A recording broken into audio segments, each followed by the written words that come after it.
yourself! Not used to seeing this guy playing support, but Anti-Mage is already taking up some damage here. He does not have a blink available. It's gonna be a first blood for Hippomaniacs, and we've already got the show underway. Undying with 16 stacks of decay. Muff, he goes for the charge onto BliNcc, and they might just find themselves a trade, and they will. It will be sehny. I'm still not used to seeing this guy playing support, but Anti-Mage is already taking up some damage here. He does not have a blink available. It's gonna be a first blood for Hippomaniacs, and we've already got the show underway. Undying with 16 stacks of decay. Muff, he goes for the charge onto BliNcc, and they might just find themselves a trade, and they will. It will be sehny.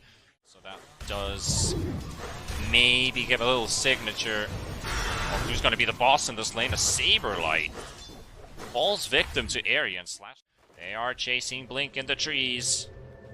BliNcc gonna make his way out. No, they got the charge just in time, and Beastmaster will fall victim, and of course they leave the kill to Supream. Both teams know what is at stake. SabeRLighT, they even dust him up, even though he is under a sentry ward. An area gets himself another to BliNcc. Very deep charge. Spiritbreaker does deal a nice amount of damage. sehny wants to make sure that he picks. Oh, Dying takes his turn to tank the tower. For a fourth hero, it is the Death Prophet, who was thinking about coming in, but pops a haste rune. This is something brewing up here in the top lane. There's also a fight brewing in the bottom lane, and I don't even know where to look at this point, but Timbersaw does look like SlashStrike goes down. Meanwhile, Muff also forced to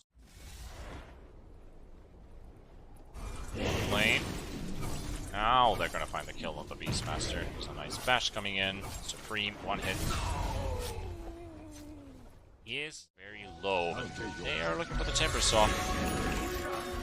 Not exactly the target to fight with, but they managed to secure the bounty rune.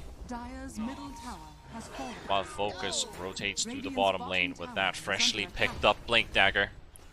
It's a kill on the Anti-Mage. That is a big pick-off for them indeed, because it does open up the bottom lane. On the Death Prophet, rooted in place, and that Chakram, it's slicing, it is hurting the DP, but that regeneration, it is kicking off, but it's just not enough against Area's DP. He like to fight a bit more. There's the Poofs jump into it, as well as throwing in those root webs. No need for webs. This hero does best. 120 CS, 11 minutes in. That is a really good creep score. That is a really good creep score. Area and Stomainen, if only they... Strike is being charged. Supreme level 6. There's a level 10 Timber. Does have a Yules, but he will not be able to disarm onto Roshan. Oh, Spiritbreaker knows he knows something's up, and he charges in, and he almost takes down BliNcc, but he does manage to get taken down by sehny, and Roshan is still being taken down. It's going to be taking the Aegis. It's still 100 health on this Roshan. He's killing everyone. Supreme! He takes the Aegis. Muff. He's supposed to get the BliNcc off. No, he doesn't get the BliNcc off in time, and he gets pushed backwards with the Nether Strike. The Burrow Strike in as well.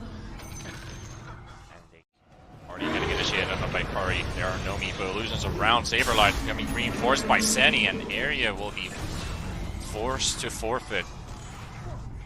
Now Focus and SlashStrike, they're actually really in a very good position to turn this fight around, but that Tombstone already reveals, but Focus is undetected. SabeRLighT, he's got something on his mind, and he jumps onto the backlines. He gets his Burrow Strike off with the Epicenter combo as well. And who's going to win this fight? Is it going to be Unchained? Is it going to be Hippomaniacs? Is it take down SabeRLighT? Curry's also down as well, and it looks like it's going to be Unchained who take this fight. They take down 4, and the Anti-Mage is already there. That Battle Fury getting closer bit by bit. DP getting punished this the second time. sehny, even right next to his shrine, he's not going to be able to pop it in time.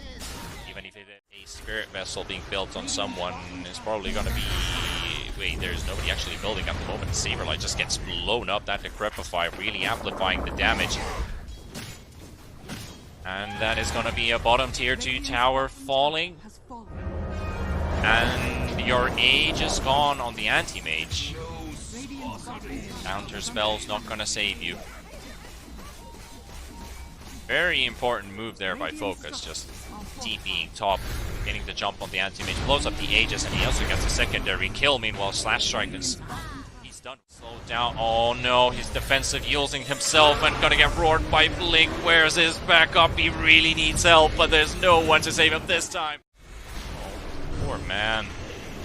He's actually regenerating more than he should, and might actually turn this around as the Oracle. He does get the disarm onto the anti-mage, but where is the Meepo? They've actually got the roar onto the Death Prophet. 2 more seconds until Corey's got his ultimate back up, and SabeRLighT gets another Burrow Strike. He gets himself back into safe distance. Focus comes into the fight. SabeRLighT, he managed to get taken down. There's the buyback coming in from the second as well, and the fight is actually starting to brew up now. Is it going to be Unchained? Do they want to win this fight? Do they really want to take it down? The epicenter hits onto 2 heroes, but the Burrow Strike, the BliNcc is going to go down. The Timber Saw still held up in the air. SlashStrike, he is trying to scramble in this fight. The Spirits are fighting his armor, but this Timber Saw is too strong to take down. And Meepo, he goes in. Focus goes for the triple kill. They get the Yules up onto the Spirit Breaker, throwing him up into the air. Curry, the Death Prophet, has been taken down, and there's no buyback available on the Sand King. They even catch the Spirit Breaker. Unchained just might be doing it. The buyback from disarm the Death Prophet, and now Curry being held in place once again by the Root. Focus goes in for another set of webs. He does get himself to sit defensive Yules up into the air, but Curry, that's a dieback on the Death Prophet.